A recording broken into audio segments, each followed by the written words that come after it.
प्यारे बच्चों को मेरा नमस्कार। बच्चों, आज मैं आप लोग के सामने जो वीडियो लेके आया हूँ that is class 8 science NCERT, है ना। And chapter number 5 coal and petroleum.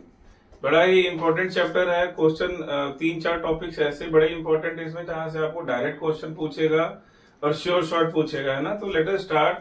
Chapter छोटा है तो हम लोग एक ही वीडियो में इसको खत्म भी कर लेंगे और टू द पॉइंट बात करेंगे, है ना। इधर उधर की बातें नहीं करेंगे ताकि आप लोग का मिनिमम टाइम पे एक चैप्टर खत्म हो जाए, because now the time is of exams, है ना।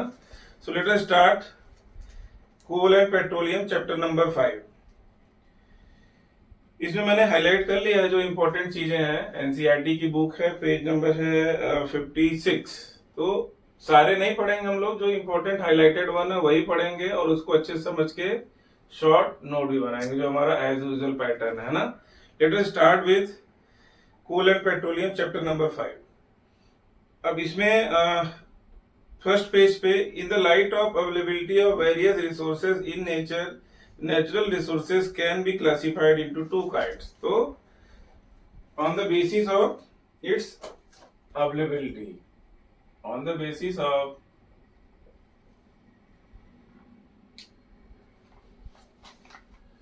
its availability, natural resources, yeah, it can be natural resources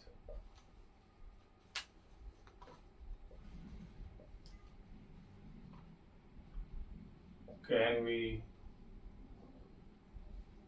classified in two types. Number one है बच्चों, इनएग्जॉस्टिबल नेचुरल रिसोर्सेज। इसको कलर चेंज करता हूं ताकि आप लोग को प्रॉपर दिखे। इन एक साथ ही लिखते हैं, एग्जॉस्ट, EXHAAUSTIBLES,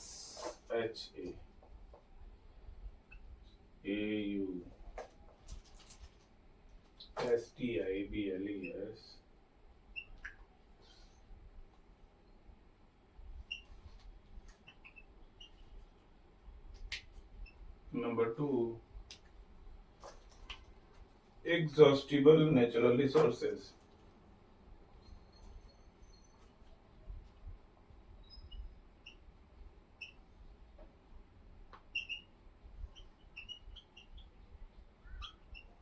दो हमारे पास बच्चों नेचुरल रिसोर्सेज का आ गया on the basis of availability, है ना। अवेलेबिलिटी क्या है उसकी, कैसे उसको हम पा सकते हैं, क्या वो यूज करते करते खत्म हो जाएंगे, उस बेसिस पे अगर हम इसको क्लासिफाइड करें तो दो टाइप में क्लासिफाई होगा। नंबर 1 है इन एग्जॉस्टिबल नेचुरल रिसोर्सेज, नंबर 2 है एग्जॉस्टिबल नेचुरल रिसोर्सेज। अब हम लोग बारी बारी से दोनों पढ़ेंगे। आपसे क्वेश्चन शॉर्ट नोट में पूछ सकता है, what are the in exhaustible natural resources, give example. What are the exhaustible natural resources, give example, है ना। So let us start with number 1 is inexhaustible natural resources। यही लिखता हूँ, फिर सेकंड कर लेंगे हम लोग। पहले मैं रीड करता हूँ बच्चों एक बार, फिर लिख देता हूँ आप लोग के लिए, है ना। Let us see. The resources are present in unlimited quantity in nature and not likely to be exhausted by human activities. Example is sunlight and air. तो इसके नाम पे ही है बच्चों इनएग्जॉस्टिबल, जो कभी खत्म ना हो, है ना। इनएग्जॉस्टिबल मतलब जो कभी खत्म ना हो। तो इसका डिफिनीशन क्या है, इसका डिफिनीशन है the resources are present in unlimited quantity. तो लिखेंगे these resources are present in unlimited quantity in nature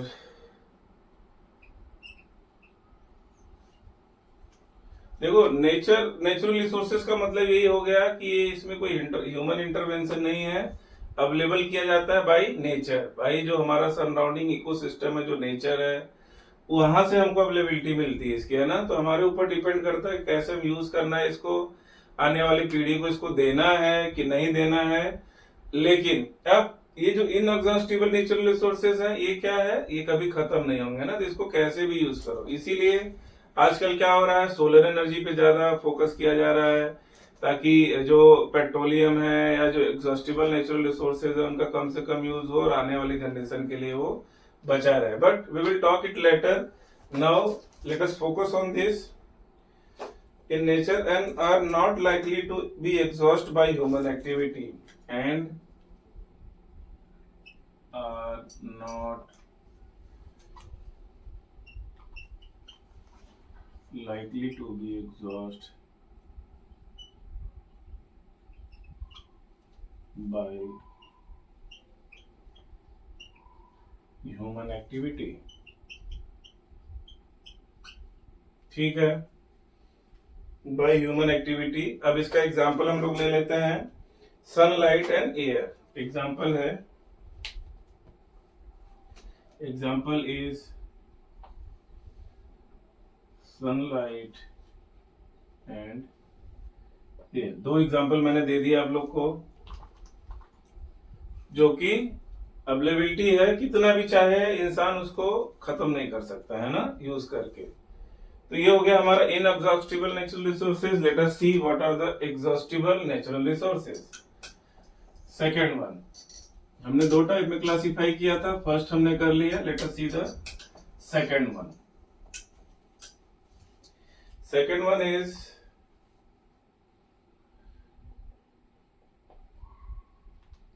exhaustible natural resources.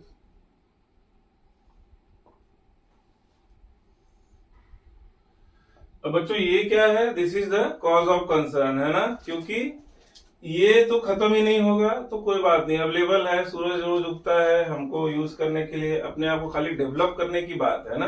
Technology develop कर लो और जितना मैक्सिमम इसका यूज कर सको तो हमारी डिपेंडेंसी क्या होगी इसके ऊपर कम हो जाएगी। Let us study it first, then you will understand. क्या है, the amount of these resources in nature is limited, है ना। तो इनका जो अमाउंट है प्रेजेंट नेचर में, दैट इज लिमिटेड। चलिए मैं इसको रब कर देता हूं।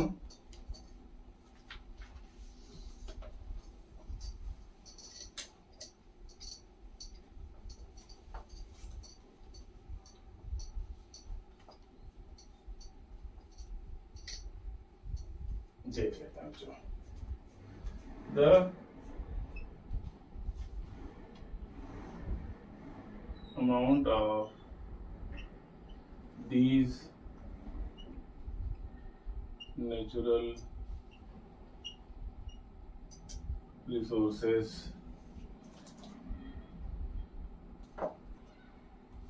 in present in nature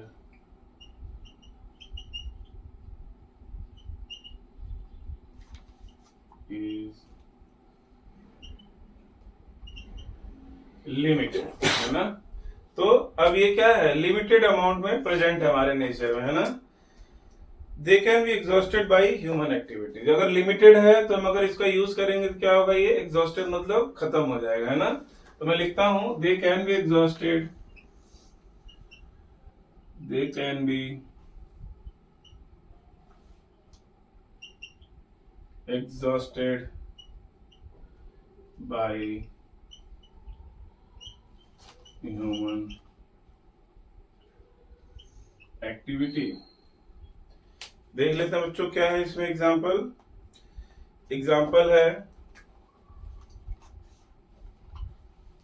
example थोड़ा कलर चेंज कर देता हूं मैं, लाइक फॉरेस्ट, है ना, फॉरेस्ट हो गया, वाइल्ड लाइफ हो गया,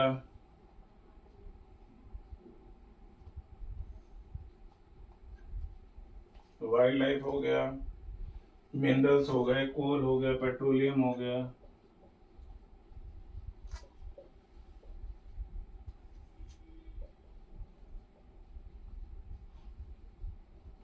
पेट्रोलियम हो गया, नेचुरल गैस एक्सेट्रा।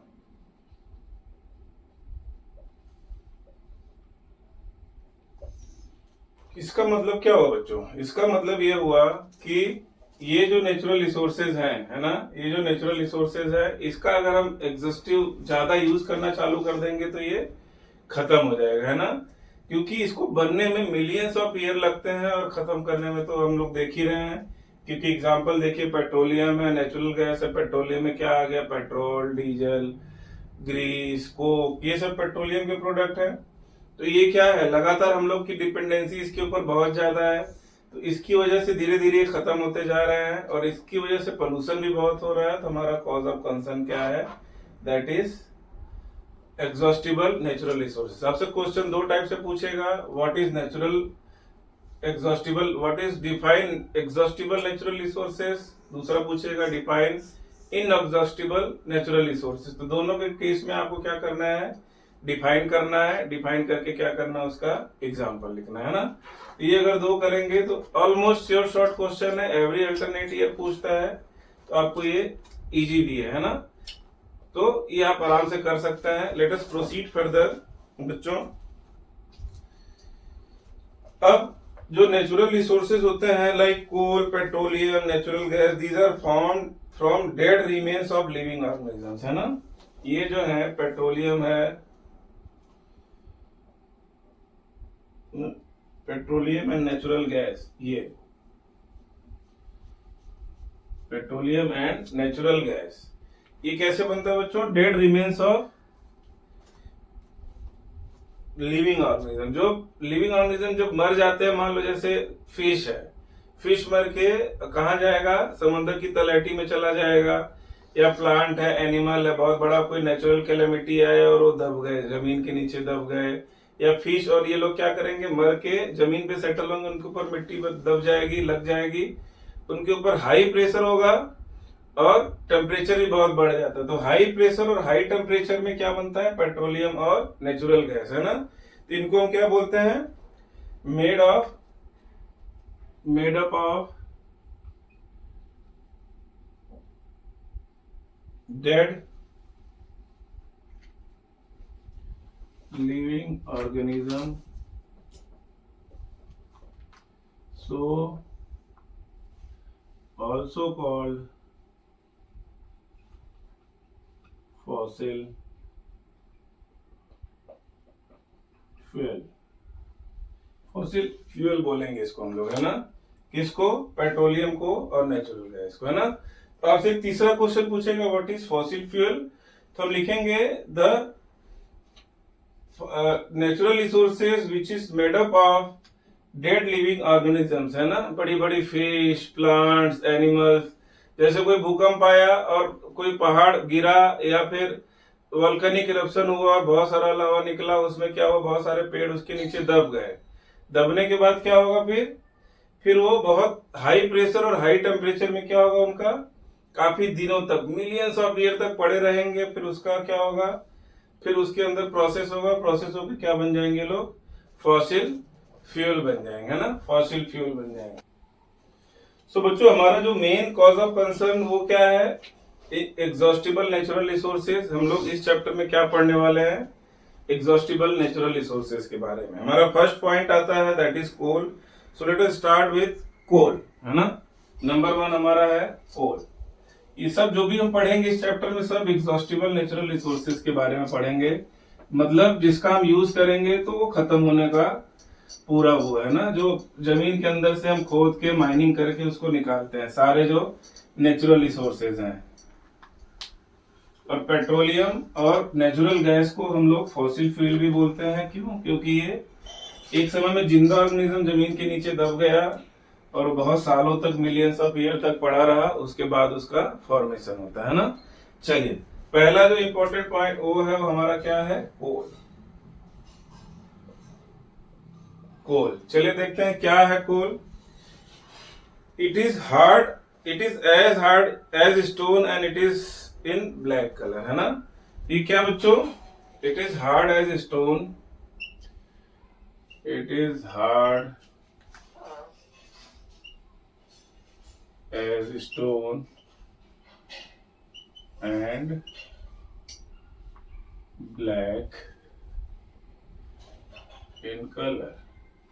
ठीक है, ब्लैक कलर का, हार्ड स्टोन जैसा हार्ड होता है, coal is one of the fuel use to cook food, है ना।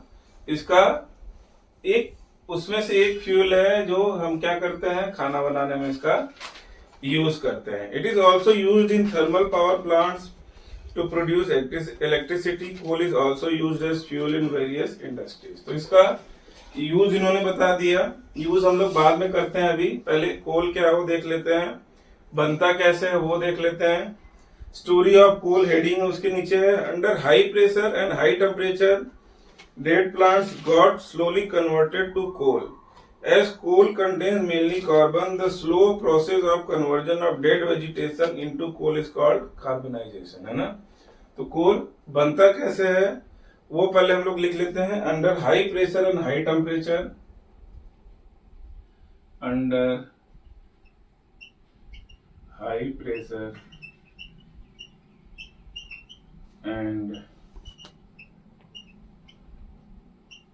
high temperature,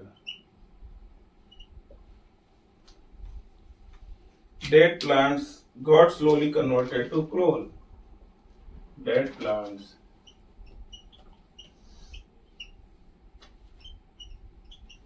got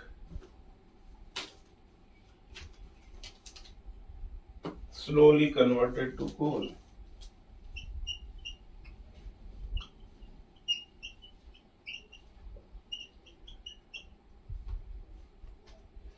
As coal contains mainly carbon, the slow process of conversion of dead vegetation. ये भी लिख देता हूँ बच्चों में, as coal contains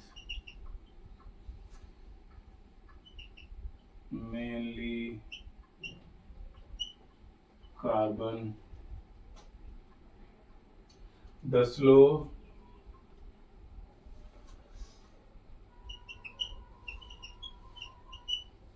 conversion of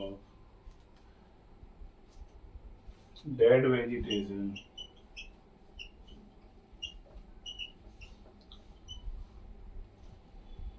into coal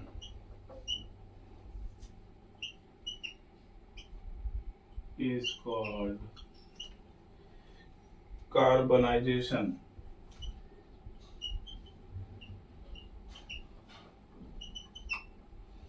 डनो बच्चों, ये बड़ा ही सटीक और बड़ा ही इंपॉर्टेंट डिफिनेशन है। पहले हम लोग इसको समझ लेते हैं। कोल क्या है? It is hard as stone and black in colour. अब बनता कैसे है ये, let us see. Under high pressure and high temperature. बच्चों ये हमेशा जो फॉसिल फ्यूल है, जो कोल हो गया, पेट्रोलियम हो गया, नेचुरल गैस हो गया, जो क्या होता है, डेड प्लांट है under high pressure high temperature. ये हाई प्रेशर और हाई टेम्परेचर कैसे जाएगा? रीजन क्या है, जैसे मान लो कोई नेचुरल कैलेमिटी आया, मान लो वॉल्केनिक इरप्शन हुआ, तो अगल बगल के जंगल के ऊपर से बगल से क्या होगा, गुजरेगा पूरा लावा उसका। तो जो अगल बगल वेजिटेशन है, बड़े बड़े जंगल, पेड़ गर्म होके क्या करेंगे, गिर जाएंगे और उसके नीचे लावा के नीचे आ जाएंगे। और मिलियंस ऑफ ईयर लगता है। जैसे ही लावा के नीचे आए फिर वो ठंडा होगा तो उसके ऊपर दबाव बढ़ेगा, उसके ऊपर थोड़ा और कोई वेजिटेशन आएगा, तो ये लोग कहाँ चले जाएंगे, हाई प्रेशर, है ना। जब हाई प्रेशर होता है तो वहां क्या होता है, हाई टेम्परेचर अपने आप बनना चालू हो जाता है। कोई दबा के रखोगे तो अपने आप टेम्परेचर बढ़ना चालू हो जाएगा। तो क्या होगा, dead plants got slowly converted into coal.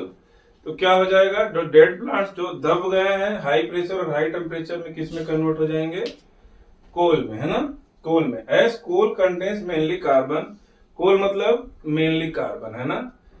The slow conversion of dead vegetation into coal is called carbonisation. क्योंकि ये कार्बन कंटेन करता है इसलिए डेड प्लांट का conversion into coal is called carbonisation. So it is very important definition, हमको ध्यान रखना है। Since it was found from remains of vegetation, coal is also called fossil fuel, है ना। तो ये भी फॉसिल फ्यूल का एग्जाम्पल है। मैं लिख देता हूं यहाँ पे, फॉसिल फ्यूल, है ना। पेट्रोल हो गया, फिर कोल हो गया, नेचुरल गैस हो गया, ये सब क्या है, this is example of fossil fuel. A coal mine is shown in figure 5.2। तो पीछे कुछ कोल माइन दिखाया गया है, let us see what is coal mine. Yes, बहुत गहरा गड्ढा खोद के अंदर जाके कहीं कहीं जहां जहां कोल माइन मिलता है तो वहां पे जाके खोद के हम निकालते हैं, लेकिन ये दबा कितने पहले साल होगा, शायद मिलियंस ऑफ ईयर, है ना।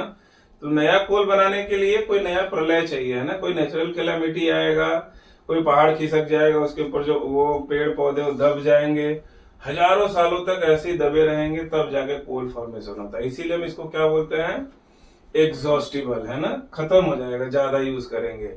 आज की डेट में क्या है, मतलब ज्यादातर कंट्रीज में, जो डेवलपिंग कंट्रीज है, वहां पे क्या हो रहा है, जो कोल है उसी से पावर प्लांट भी चल रहा है इलेक्ट्रिसिटी का। तो this is very cause of concern कि भाई कब तक ये कोल चलेगा। अगर कोल खत्म हो गया तो आपके पूरे देश में अंधेरा छा जाएगा। इसीलिए सारी कंट्रीज क्या कर रही है अभी, अल्टरनेट सोर्स, जो क्या है, inexhaustible natural resource like solar energy का यूज ज्यादा करने की कोशिश कर रही हैं, हाइड्रो पावर का यूज करने की ज्यादा कोशिश कर रही हैं, जो खत्म होने के चांसेस जिसमें कम है, ताकि बिजली मिलती रहे, है ना। सो दिस इज कॉल्ड कोल। आगे देख लेते हैं क्या है। When heated in air, carbon burns and produces mainly carbon dioxide gas. Coal is processed in industry to get some useful products such as coke, coal tar and coal gas. अब क्या है, Coke से क्या क्या बनता है, मैं इसको ड्रॉप कर रहा हूं।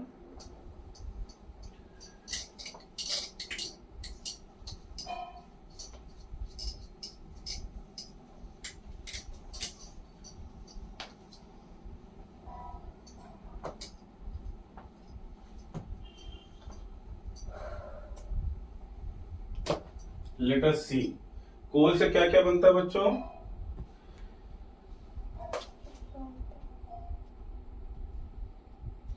कोल इज प्रोसेस्ड इन इंडस्ट्री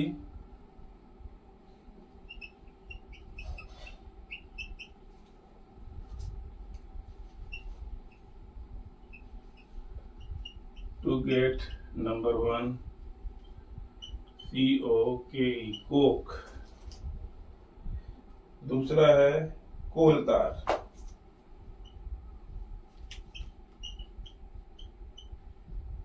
तीसरा है कोल गैस। तो ये सब क्या है, कोक बनाना है, कोल तार बनाना है, तो हमको यूज क्या करना पड़ेगा, कोल एज रॉ मटेरियल, है ना। तो अभी हम लोग ये भी पढ़ लेते हैं क्या है कोल तार, कोल कोक क्या है, ये गैस क्या है, कोक गैस। सबसे पहले हम लोग इसका कोल का यूज पढ़ लेते हैं बच्चों, है ना। Use of coal, use of coal, चलिए देखते हैं क्या है यूज। यूज में है used as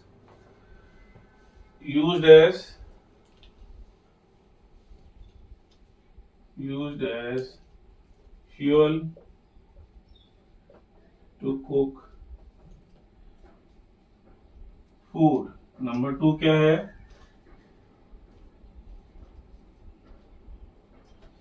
used in thermal power plant to produce electricity, used in thermal power plant to produce electricity,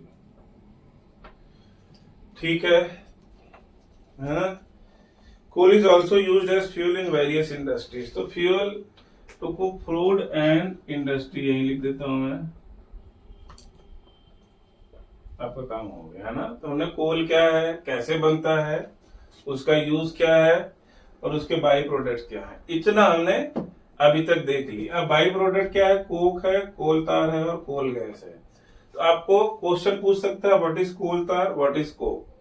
हम लोग डिफिनीशन इसका कर लेते हैं, कोक का, कोल तार का और कोल गैस का। Late us start with definition of Coke. मतलब अभी हम कोल के अंदर ही चल रहे हैं बच्चों, थोड़ा रब करता हूं।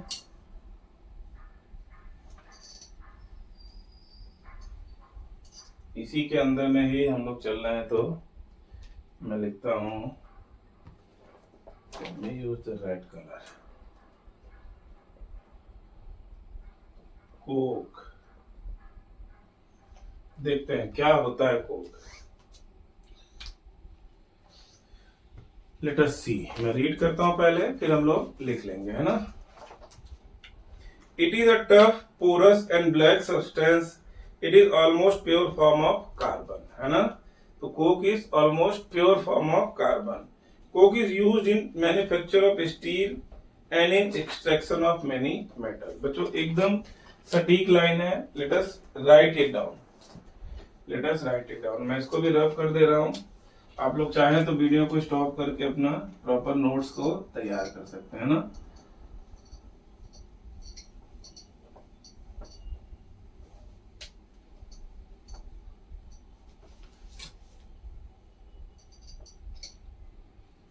चलिए देख लेते हैं कोक क्या है.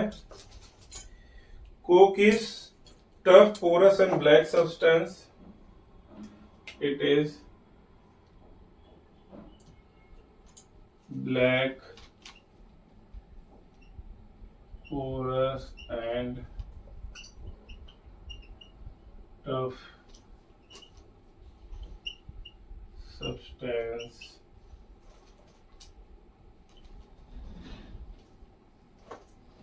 ये फुल स्टॉप कर देते हैं. It is an almost pure form of carbon. It is an almost pure form of carbon.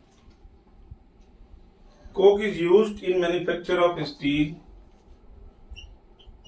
Coke is used in manufacture of steel and in extraction of many metals. And in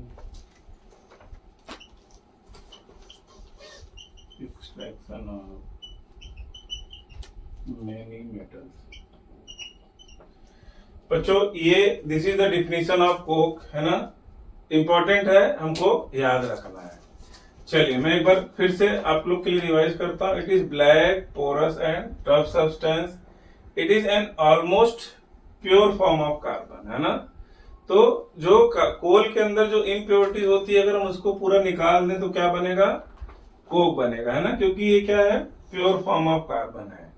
और इसका use कहाँ होता है? Steel industry में, manufacturing में use होता है और बहुत सारे मेटल्स के एक्सट्रैक्शन में होता है. तो इट इज वेरी इंपॉर्टेंट.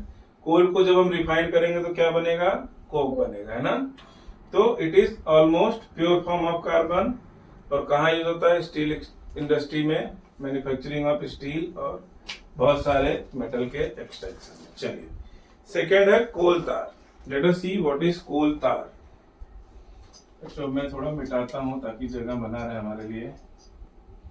कोल के अंदर ही पहला हमने पढ़ा कोक, अब पढ़ते हैं कोल तार.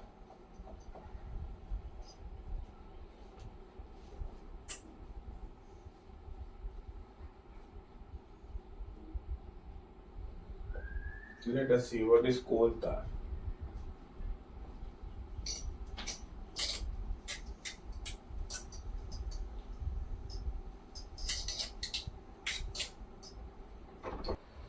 So बच्चों कोल तार स्टार्ट करते हैं हम लोग. It is a black colour thick liquid with an unpleasant smell. Very important starting point. मैं लिख देता हूं इसको.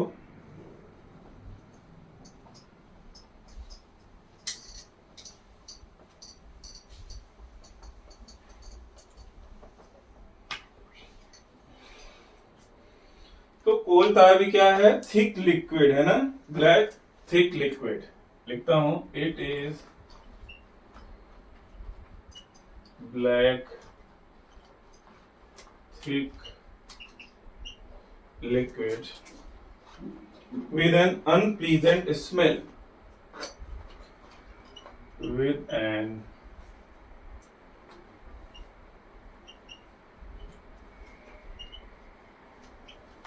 smell. It is mixture of about 200 substances. It is mixture of about 200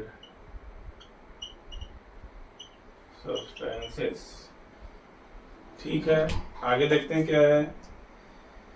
अब बच्चों सरप्राइजिंगली आप लोग नाम देखो क्या क्या बनता है इससे, है ना। यूज्ड इन मैन्युफैक्चरिंग ऑफ, देखो क्या क्या बनता है इसे, used in manufacturing of, it is used in manufacturing of number one is synthetic dyes,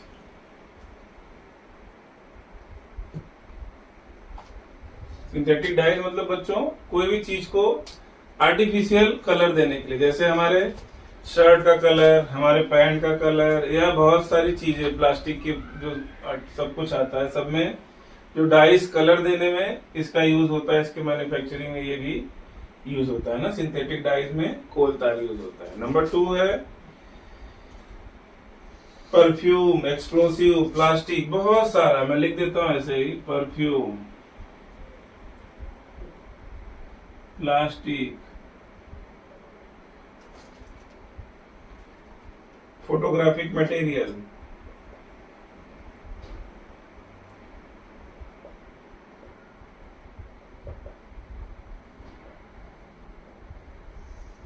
photographic material के बाद नैप्थलीन बॉल्स भी इसमें यूज होता है बच्चों, बट इसी से बनता है naphthalene ball,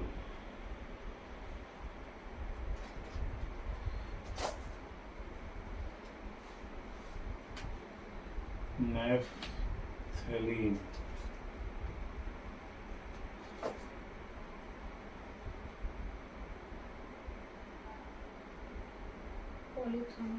naphthalene ball, polythene भी इसी से बनता है। तो नैप्थलीन बॉल हमको पता होगा क्या होता है, जो हम कपड़ों में या फिर कहीं व्हाइट कलर की गोली आती है जो हम रख देते हैं, उसकी स्मेल से जो इंसेक्ट्स होते हैं या वो सब मॉथ्स वो सब नहीं आते हैं। तो इतना अगर हम याद रखेंगे तो भी हमारा काम चल जाएगा। It is all about. और एक चीज और है बच्चों, आजकल के टाइम में 4th पॉइंट में लिख देता हूं, पहले क्या होता था, पेट्रोलियम प्रोडक्ट बिटुमिन, है ना, bitumen a petroleum product is used in place of coal tar for melting metallic roads, है ना। तो पहले क्या होता था, कोल तार रोड बनाने में भी काम आता था, उसकी जगह पे अभी क्या यूज हो रहा है, बिटुमिन, है ना। तो अभी हम लोग पढ़ेंगे आगे उसको, तो अभी इसको छोड़ देते हैं। दिस इज ऑल अबाउट कोल तार। जितना मैंने पढ़ाया रट लेना, आपका काम हो जाएगा, है ना, कुछ भी करना नहीं इससे एक्स्ट्रा। चलिए अगला देखते हैं, कोल गैस।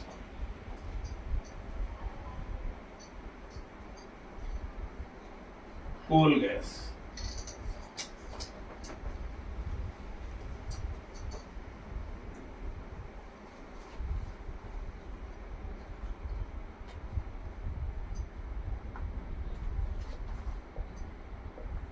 चलिए बच्चों देखते हैं क्या होता है coal gas.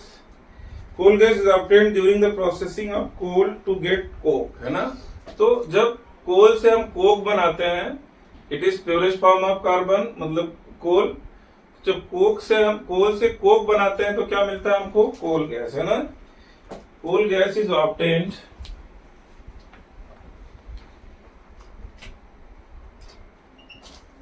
Coal gas is obtained when during, लिख देता हूं, during the processing of coal to make coke। Coke बनाने के टाइम पे कोल गैस निकलता है ना।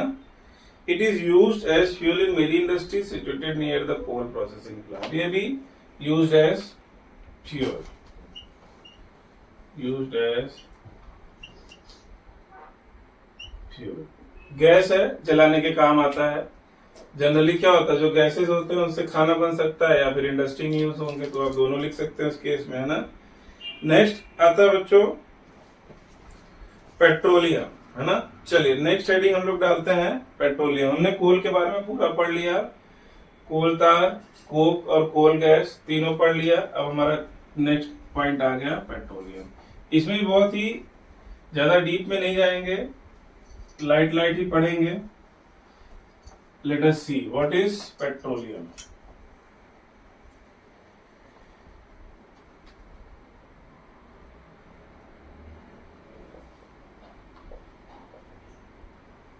ये भी फॉसिल फ्यूल है, मैंने बताया था, पेट्रोलियम, नेचुरल गैस, कोल। तो नेक्स्ट आया हमारा एग्जॉस्टिबल नेचुरल रिसोर्स का सेकंड पार्ट है, सेकंड नाम क्या है, पेट्रोलियम है। तो petrol and diesel are obtained from a natural resource called petroleum. तो जनरली क्या होता है, हमको क्या मिलता है पेट्रोलियम में, पेट्रोल डीजल ये सब आता है ना। एग्जाम्पल में लिख देता हूं पेट्रोलियम का।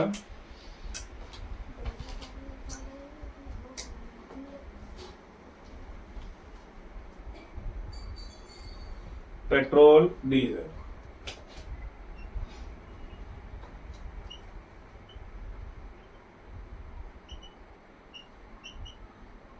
डीजल, DIES,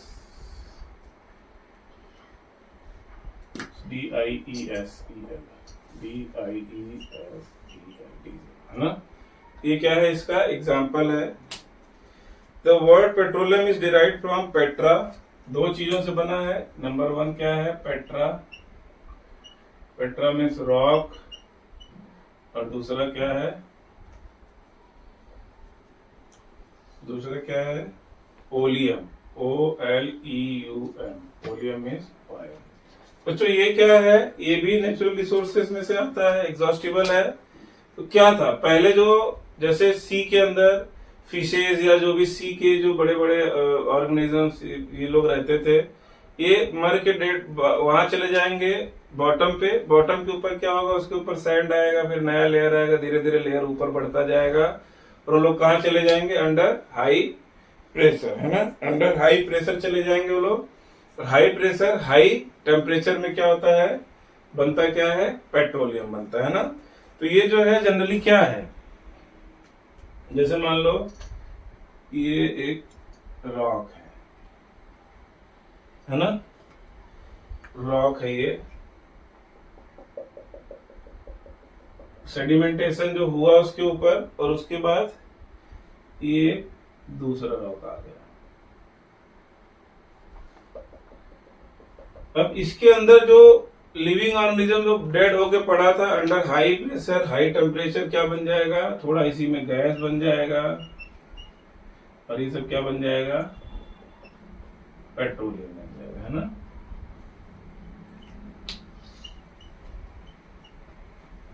ये क्या है, हाई प्रेशर ऊपर का ये है बच्चों, ये रॉक है, रॉक है, और ये भी रॉक है।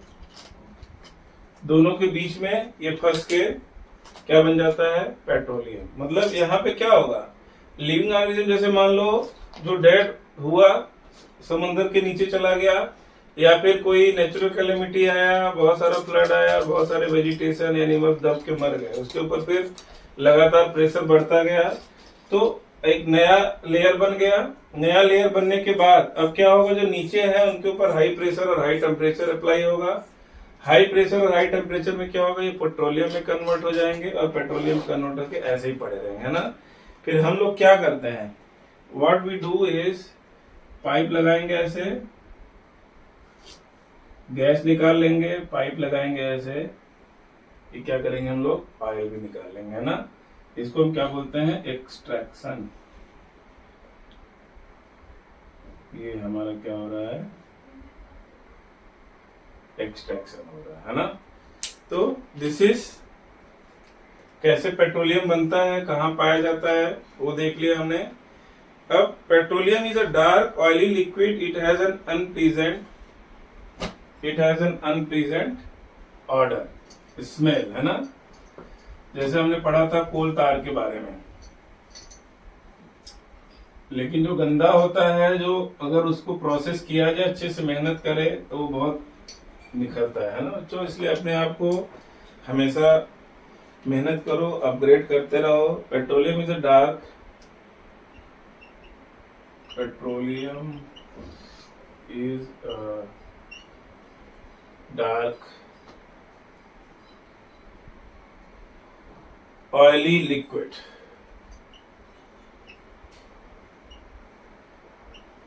Dark oily liquid. चलिए, it is mixture of various constituents such as petroleum, gas, petrol, lubricating oil, paraffin,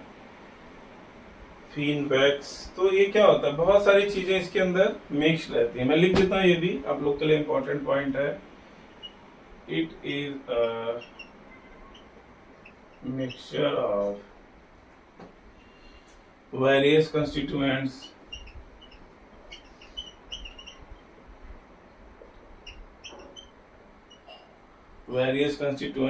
such as petroleum gas,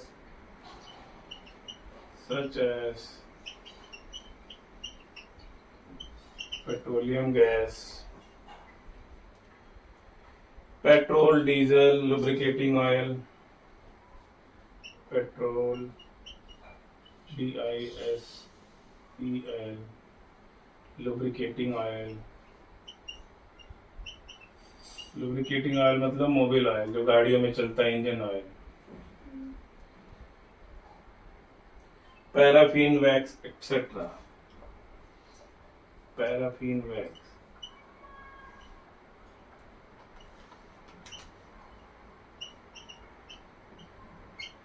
etcetera, है ना। तो ये क्या है, ये पेट्रोलियम है ना। चलिए आगे देखते हैं। अब इतने सारे कंस्टिट्यूएंट इसमें हैं, तो अब सबको सेपरेट करना होगा, तभी तो हम यूज कर सकते हैं, क्योंकि क्या क्या चीज का मिक्सचर है ये।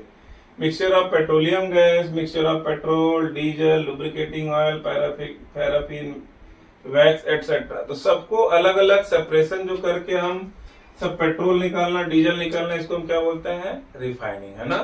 तो इसको हम क्या बोलते हैं, नाम देते हैं पेट्रोलियम रिफाइनिंग। तो मैं ऊपर लिखता हूँ एक लाइन आप लोग के लिए, 2 लाइन मैं रब करता हूं ऊपर से। Petroleum refining,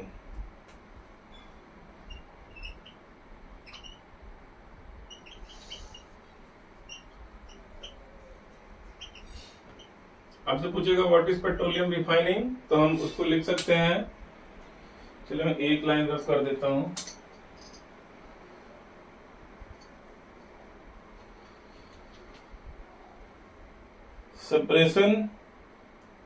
Separating the various constituents of petroleum, separating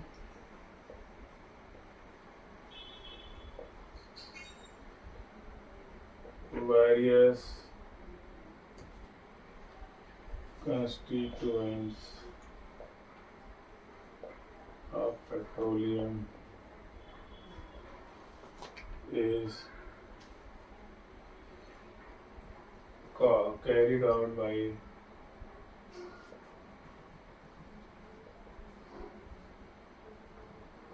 petroleum refining, है ना।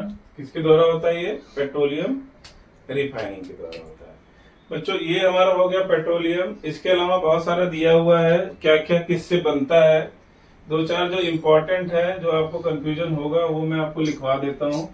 आपको एक टेबल दिया हुआ है, आप बुक से टेबल को रेफर करिए, उसका नोट्स बना के एक बार दिमाग में बैठा लीजिए, है ना, तो आपका काम हो जाएगा। मैं सारे नहीं बताऊंगा, because the length of the video will be very big, है ना। जैसे पढ़ देता हूँ, petroleum gas in liquid form LPG, है ना। फिर पेट्रोल निकलता है, पेट्रोल कहाँ कहाँ यूज होता है हमको सबको पता है, गाड़ियों में, एविएशन में। केरोसिन स्टोव जलाने में होता था, lamps and jet aircraft. Diesel, फिर lubricating oil, paraffin wax. Paraffin wax कहाँ यूज होता है वो मैं लिख देता हूँ, पैराफिन वैक्स कहाँ यूज होता है, ये होता है ऑनिटमेंट, OINT, ऑनिटमेंट। बच्चों जो हमारी दवाई ट्यूब आती है ना, किसी भी चीज का ट्यूब, क्रीम आता है, कैंडल्स और वैसलीन, एटसेट्रा। इसमें क्या यूज होता है, पैराफिन वैक्स, और पैराफिन वैक्स क्या है, it is product of petroleum, है ना। अगला है बिटुमेन, ये भी इसी से निकलता है बिटुमेन। जो पहले कोल तार यूज होता था उसकी जगह पे अब बिटुमेन यूज हो रहा है, BITUMEN,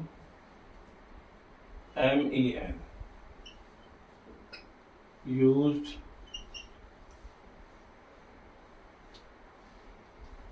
in paint and road surfacing, है ना। कोल तार की जगह पर ये यूज हो रहा है बच्चों। चलिए, अब नेक्स्ट हेडिंग हमारा आता है natural gas. So let us start with natural gas.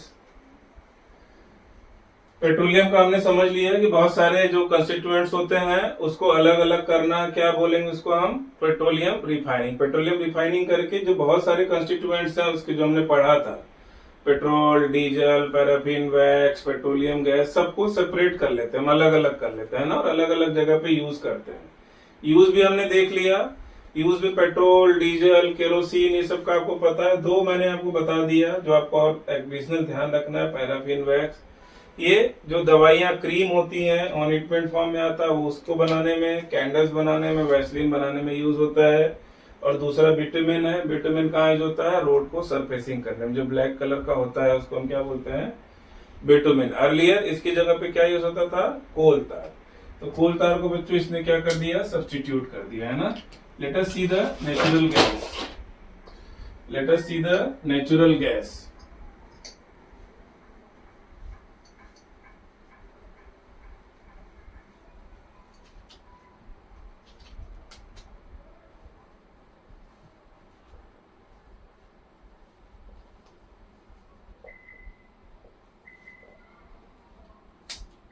चलिए मैं पढ़ता हूं बच्चों। Natural gas is a very important fossil fuel, ये भी फॉसिल फ्यूल है, because it is easy to transport through pipe, है ना। तो बच्चों ये क्या है, बड़ा ही इंपॉर्टेंट फॉसिल फ्यूल है, इंपॉर्टेंट फॉसिल फ्यूल।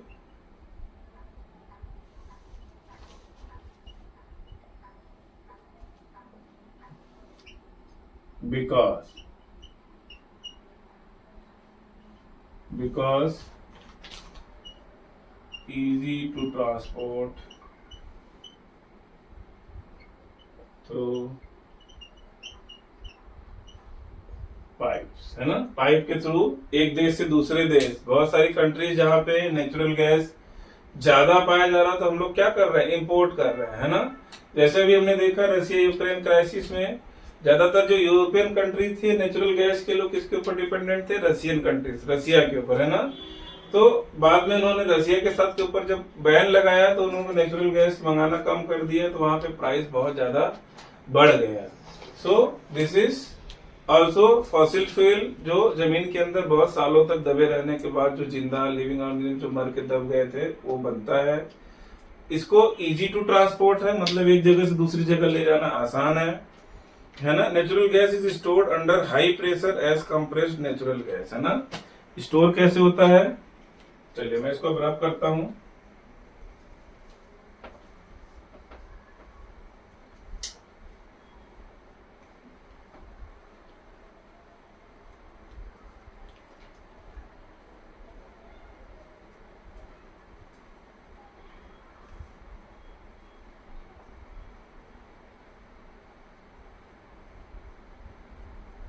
चलिए बच्चों, तो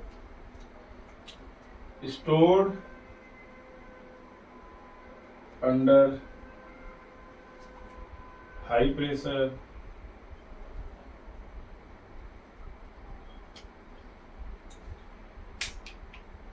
as compressed natural gas, as compressed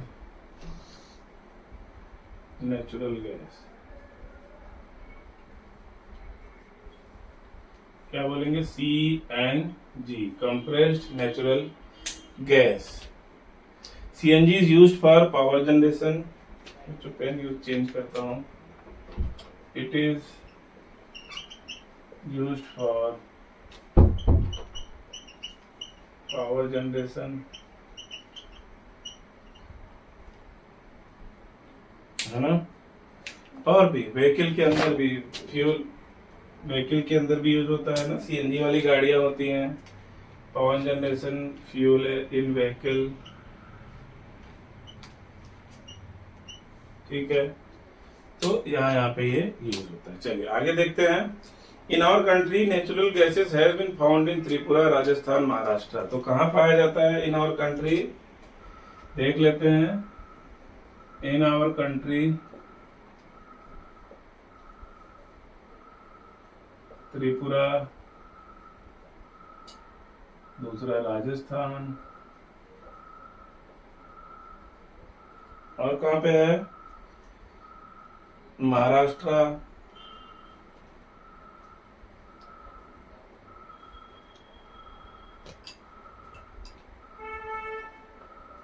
etcetera, है ना बच्चों,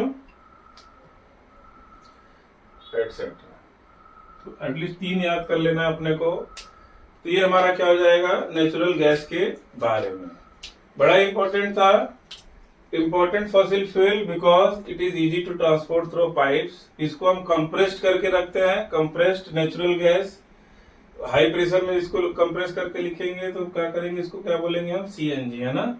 it is used for power generation. Number 2 fuel in vehicle. ज्यादातर यूजर हमारी कंट्री में कहाँ कहाँ पाया जा रहा है, तो त्रिपुरा में, राजस्थान में, महाराष्ट्र में, एटसेट्रा, है ना। चलिए, some natural resources are limited. चलिए मैं नेक्स्ट अब हेडिंग डालता हूँ बच्चों। ये लास्ट हेडिंग होगी हमारे इस चैप्टर की, and we will be closing it within 10 minute at the most. चलिए देख लेते हैं क्या है next. Some natural resources are limited.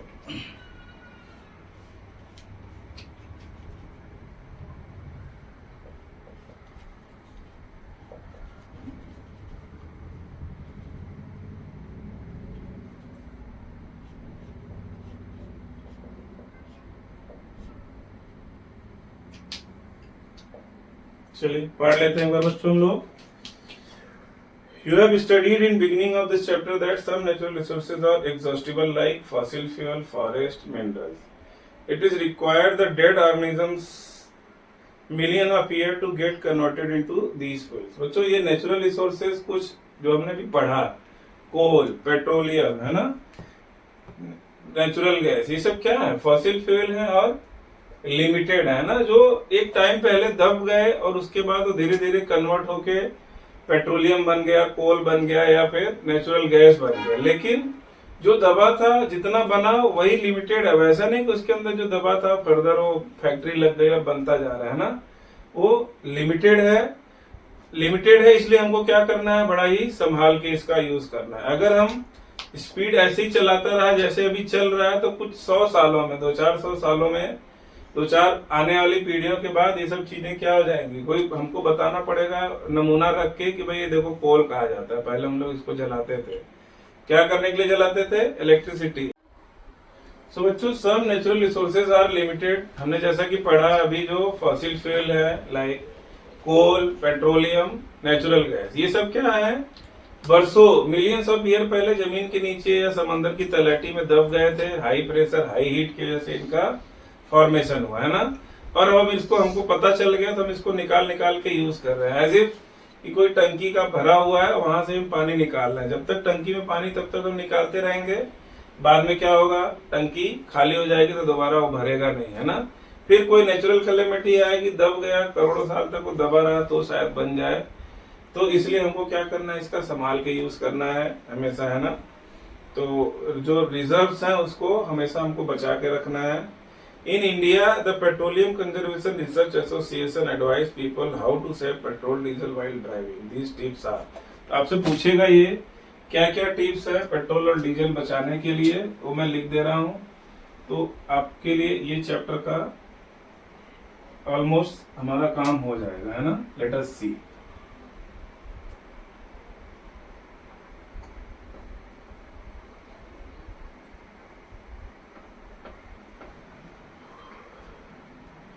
The petroleum conservation research association, black pen से लिखता हूँ बच्चों लोग, पेट्रोलियम कंजर्वेशन रिसर्च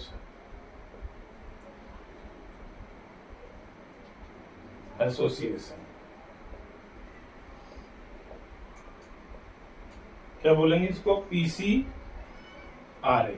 PCRA है ना। इसका फुल फॉर्म आपसे पूछ सकता है व्हाट इज PCRA, आपको पेट्रोलियम कंजर्वेशन रिसर्च एसोसिएशन हो ध्यान रखना है। चलिए, advises people how to conserve petrol और diesel, advises people how to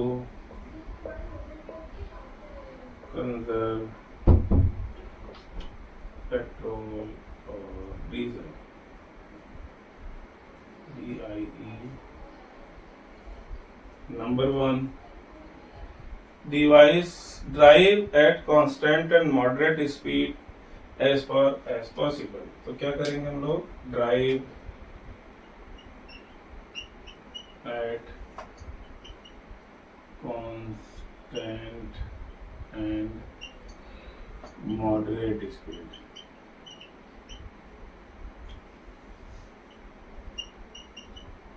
to as far as possible।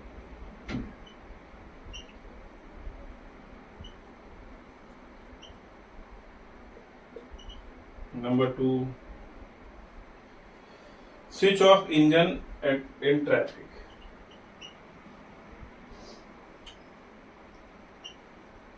switch off engine in traffic। Number 3, ensure correct tire pressure। Number 3, ensure correct tire pressure। And number 5, ensure regular maintenance of vehicle। Number 4, sorry, number 4 यहाँ लिख देता हूँ, ensure proper regular vehicle maintenance। तो बच्चों ये 4 advice उन्होंने दिया हुआ है, हमको चारों याद रखना है। किसने दिया है, petroleum conservation research association PCRA ने, how to conserve diesel and petrol. Number 1, drive at constant और मॉडरेट स्पीड एज पॉसिबल, है ना। दूसरा, switch off engine in traffic. तीसरा, इंश्योर करेक्ट टायर प्रेशर। और चौथा, गाड़ी का मेंटेनेंस अपने को रेगुलर कराना है ना। So this is the advice of PCRA जो हमको ध्यान रखना है। इसी के साथ हमारा चैप्टर खत्म हुआ बच्चों।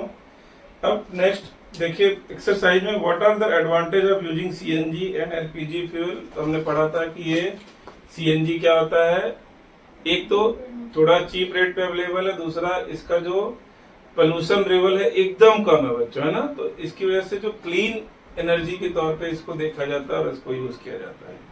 नंबर 2 है, name the petroleum product use for surfacing the road. हमने पढ़ा था बिटुमेन, है ना। Bitumen was used for surfacing the roads. Number 3 है, describe how coal is form from dead vegetation, what is this process is called. हमने पढ़ा था बच्चों कि जो डेड लिविंग प्लांट जो डेड होके नीचे जमीन के नीचे दब गए, तो धीरे धीरे उनका दबने की वजह से हीट और प्रेशर बढ़ा और कोल का फॉर्मेशन हुआ। क्योंकि ये कोल कार्बन का एक रूप है, इसलिए इस प्रोसेस को हमने क्या बोला, कार्बनाइजेशन, है ना। ये पूछा, कार्बनाइजेशन इज द प्रोसेस। बच्चों बहुत ही इजी है, आगे आप लोग एक्सरसाइज देख लीजिए। अगर आपको कुछ लगे, मुझे नहीं लगता कि कुछ प्रॉब्लम आएगी वीडियो देखने के बाद, फिर भी कुछ लगे तो please do let me know in comment section. और ऑन चैनल के हमारा जो इंस्टाग्राम पे चैनल है वहां पे जाके आप पोस्ट कर सकते हैं। I will definitely give you the answer, है ना। So for today this is all about coal and petroleum chapter 5। Thank you so much. जय श्री कृष्ण। वीडियो को लाइक शेयर और सब्सक्राइब करते रहिए, है ना। Thank you so much.